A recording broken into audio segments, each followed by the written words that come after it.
Byenjawulo wano mu programu Sumulula. Wewawo tuba tukomyewo n'akanyomero entambuza y'obulamu webale nnyo kwekumira ku BBS Telefina tukyagendera ddala mu maaso. Njagala nnyo buuza Sayima ebibuuzo kuba anziramu.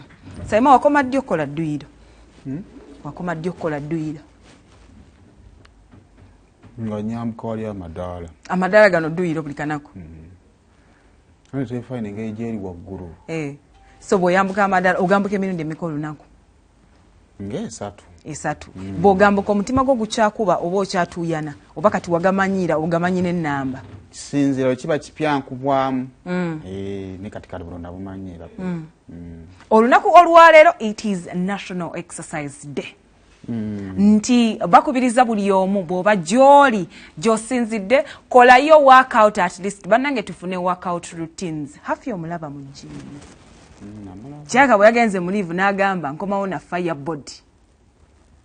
Olunaku olwaleero tujaguza a workout day, like exercise day. Oyina routine oba mu gym bakugamba oyina okujja ennaku 3 katojjayo lumu. Oba emisinde bakugamba okuba push-ups 10 n'okubayo emu instructor bw'atunula eri gwe kennyini gwali mu kwebba. So olunaku olwaleero tuzze tutegeere lwaki omuntu yenna weetaaga ku Dduyiro. Nzijukira tukyakola Dduyiro ku Lwokutaano. Ndaba aba Buganda Land Board bo mu bakikwatira ddala. Waliwo yakatikkiro waneeno. Budi lwakusatu. Luba lwakubiri oba lwakusatu. Abaana bagenda ne bakola Dduyiro. Nze ng'omuntu sisobola kwa amavivi go gaagaana ganneegaana. Naye yonna gy'oli nkukubiriza ogende okole Dduyiro. Bw'oba olaba kiganye kolayo kale kolayo ka workout akatono. Buko omuguwa amadaala ng'ago Sayima bw'agambye lwaki mubuuziza amadaala ago gammenya. Ngambuka nesigaagala. Kuba mba nina okugambuka oyambuka otuuke ate kwefu agambe penisaga obengossa relax. So you have to relax.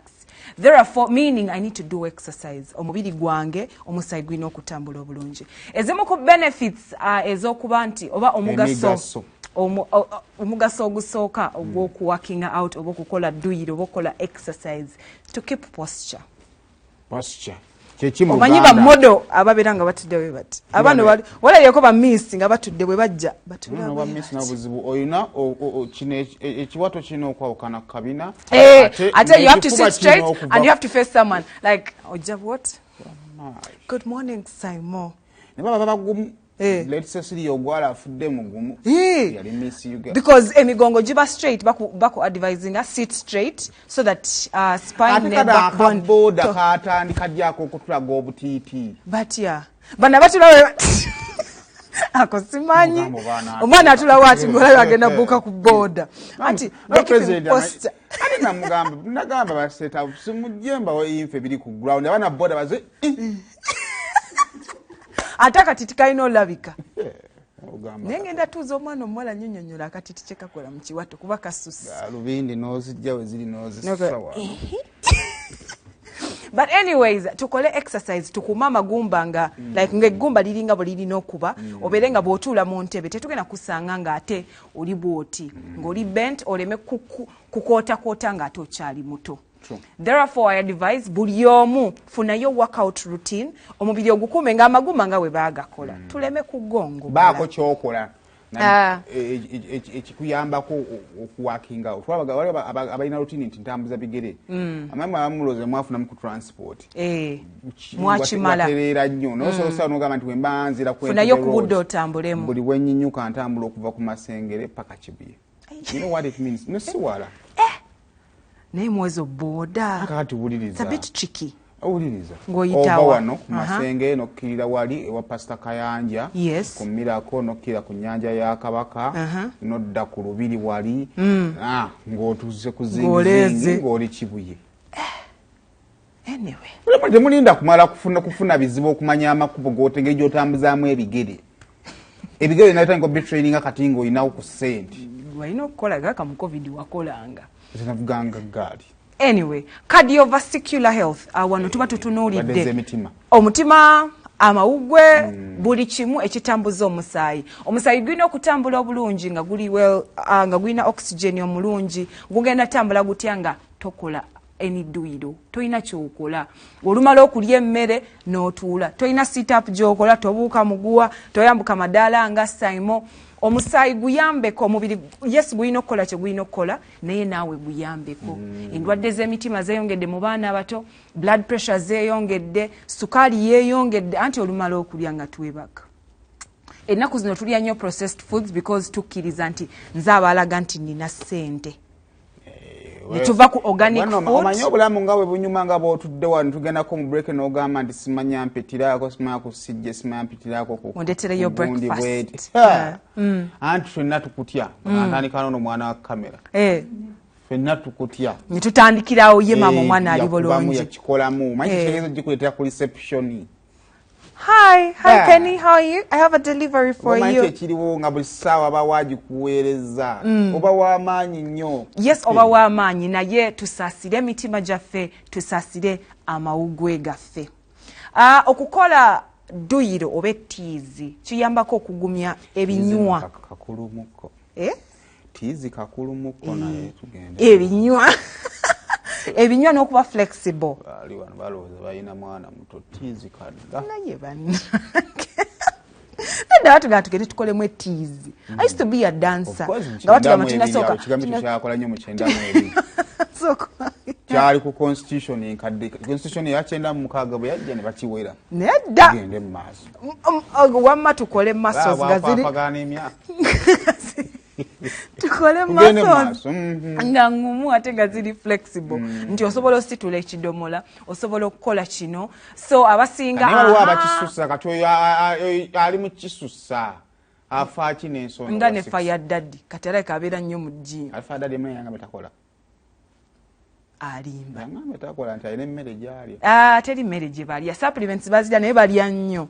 So tukole muscles zino eno ng'omuntu abamanyi ofuna muscle pain ne joint pain. Bw'oba okola ettiizi muscle pull zino teterako affectinga ngeri. Yes, muscle pull eruma naye tegenda kuyisa nga ate muntu atakolangako exercise.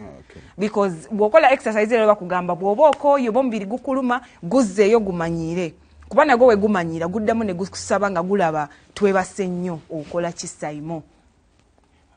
Ne siitaapu eyo abamu beebaka bweba si naagala ojjukuba bwakuba esooka tata naati kati kasita otandika olaba nga otandisa olaba 6 pack zitandisa okujja ositaapu oguma lwaki ontuze siitaapu erikola ku Julius nja gitandika to managing a weight ne metabolism rate ye kaliwa emmere gye tulya engeri gye digestingamu mu mubiri ne gy'ofulumya n'emmere ezimba obutafaali mu mubiri like more like the food you eat gy'olidde n'esigala mu lubuto the one you put out and the one that remains ebeere nga eri fast oba slow kuba slow metabolism bwe bwomaliriza ng'omuwala akugamba enjala tennuma kyova laba abantu abagenda mu gym balya yes emmere bagimalawo naye balya naye emmere eggwa mu mubiri neekola ekyo kyerina okukola ebadde ekyeyeetaagisibwa neefuluma mu bufunze fuba okulaba nga emmere gy'olya ekola omugaso gwayo ate eri emmere entuufu ate eryako ekimala bannange endya zino ezedda President Museveni yaziwera okulya akagombe akagombe keekali nga bw'otawulira kiti tumanya nti okoze eki okukuse okulya fuuyiza kumala kwonoona mmere bagamba onakukuse ebintu byabiwera lyako ekimala omanya abantu bedda balinawe nga mama amapiika emmere amala kuwulira mbeera ku kyukalaga katumwe mukuse mufulume tusaba ebintu ebiveewo weight management like emmere eno yes tugirye metabolism rate ebeere ennungi n'omubiri bannange okubeera nga kale abamu balina consolation bw'obeera munene okukidnappinga kiba kizibumu naye ate bajja balya ku Christmas I mistake you of a cow so byonna njagala obimanye buli kikiina ekyo kinasaimu bannange anyway let's manage our weight nga ekyokakyo engeri gyogenda okukolamu nga weight eyo ogimanaginze ng'omubiri ogutoninze bulungi metabolism rate nga tukimanyi oli bulungi toli bloated olubuto terukoma eri tugende tu working out bw'okola Dduyiro kikuyambako okukakanya mood, okukakanya stress, okukakanya anxiety, depression. Chovala babazungu tubalaba nnyo nga gamba let me take a walk. Enju bw'eba ekulemeredde fuluma tambula. Kuba ogenda tuuyana. Tambula ogende kale ko baneza borders genda okuzza. Naye tambulako. Kola babiyita batya? Aerobics. Obayagala otambula olugendo oluggwa. Yeah. Tambula olugendo nga lwa round. What do I make sense? No. Nga watandikidde si w'omalira. Ng'ogenda kutambula bwoti ku kyalo naye nga gye weetoola wakuggusa paka waka. Psychological obwongo okowannyo ng'oddawo wayise. When you just continuing nga maybe oli mu kukola like the other road enkomya bweti n'enkomyawo ewange. Yes. So let's take walks. Kola aerobics. Bamuyita batyo no we batuula wansi. Yoga. Beera kawo obwongo bukkirize omusayi gutambule mu bwongo kozesa nerves zonna so that like okakana ebiseera ebisinga ekitulemesa okwebaka n'otuulaawo n'otandika okugamba singa siiringa eneeveeyo netukuba ne tufa. It's because omubiri teguli well rested. Like that is me. Omubiri teguli well rested oba tegukooye. Omanyi bw'oba okooye bwe weebaka omubiri gwebaka. Okay. Kakkanya ebirowoozo bino n'obwongo so that you focus n'omanya nti bwe ngenda mu buliri nebaka. Si kuyingira bubiri ku ssaawa 4 ne weebaka ku 9. So the only way you can do that kati bw'olaba nga kiganye noise eganye earphones matu totambulira wayita boda. Earphones matu tambula. Ogenda koowa okomewo ewaka omulemu webaki. Okay. Nika tulina challenge y'abantu abakola abatava mu gym ninga temuva mu gym nembaka ennyama ensava gye muddako. Byosaza ate n'obizaawo. Gola butava mu kifo omuntu mulanga tava mu gym ninga naye tasitaseetuka. Ngaba tetagenda mu gym. Ngoba singa tagenda mu gym singa yenkana. So n'okumanaginga byoya ekyayogeddwa kiri very important. Yeah. Byoya. Then also okukola dduyiro kiyambako ku immune system eno. Immune system yese tulina tuyambako okulwanyisa endwadde ez'enjawulo n'ate naffe tugiyambeko. Go and sweat once in a while. Genda amasavu ago ngono bwagambye ova mu gym n'ogenda te n'olya ng'ate asenguka.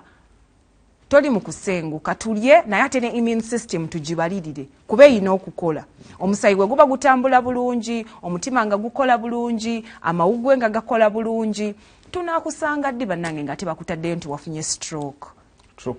Tugenda kusanga wanga bagamba nti pressure yamukubye wali nti sukaali atabuse because tuyina abantu abanywa bbiya kati abatava mu kifo be babanywa bbiya n'ennyama ensava n'abigatta bibiri. Ara mwina amaddu g'ennyama mudyambisi. N'omugaso omulala ogusembayo kwe kuba nti ofuna otulo otulungi.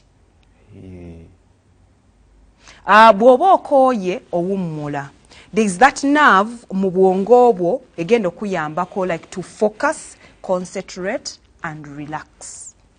Therefore otulo tetugenda kubula ne tumaliriza nga tubagamba tugendeko mu gym tugende tukole dduyiro. Muyina ebisaawe ku kyalo mubikozese leka abavubuka buno bwe baleese buno bw'ekiro oyitako nga bama bisajja bapaka buno obwa net bali mu kutaasa bulamu naye ng'embuto ziri muli ababasambiramu omupiira era oba oyagala zisuubula genda mu busaawe ekiro ziba mulinga nnyingi lwakuba ate olumu ekinnumu basanga banyumya mboozi nga bakooye bitaata babikooye eringa hangout.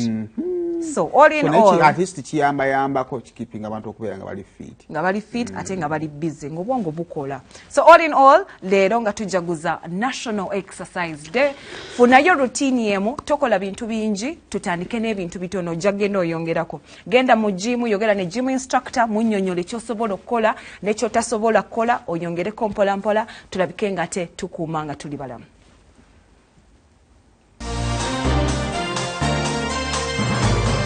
Kati eno y'entambuza y'obulamu bwo mu bintu eby'enjawulo wano mu programu Sumulula.